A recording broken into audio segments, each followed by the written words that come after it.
আসসালামু আলাইকুম। সবাই কেমন আছেন? আবারও চলে আসলাম খুবই মজার একটি কাটটা রেসিপি নিয়ে। আজকে আমি আপনাদেরকে বানিয়ে দেখাবো বাদামের কাটটা।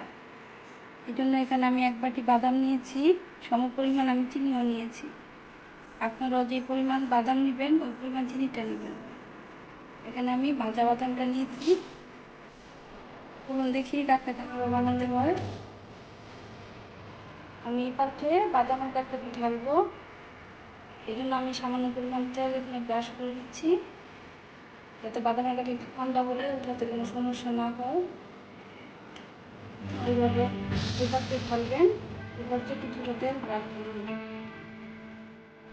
চুলায় একটি প্যান বসিয়ে দিয়েছি।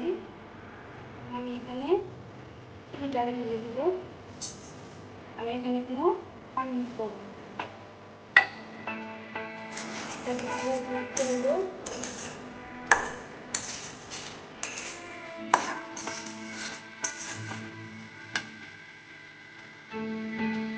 দেবো।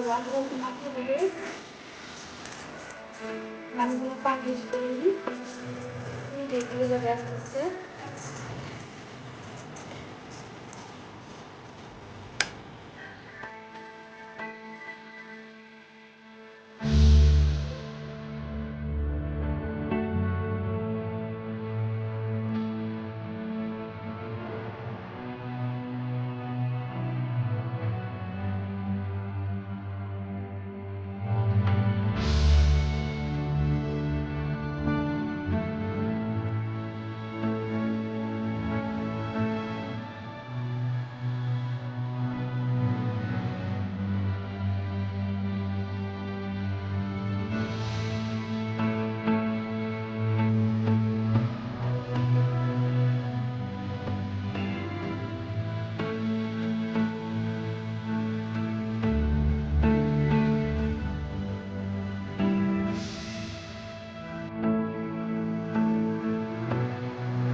শেষ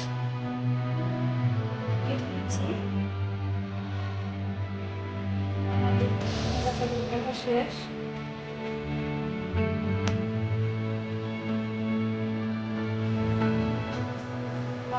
সাথে সবগুলো বাদাম দিয়েছি।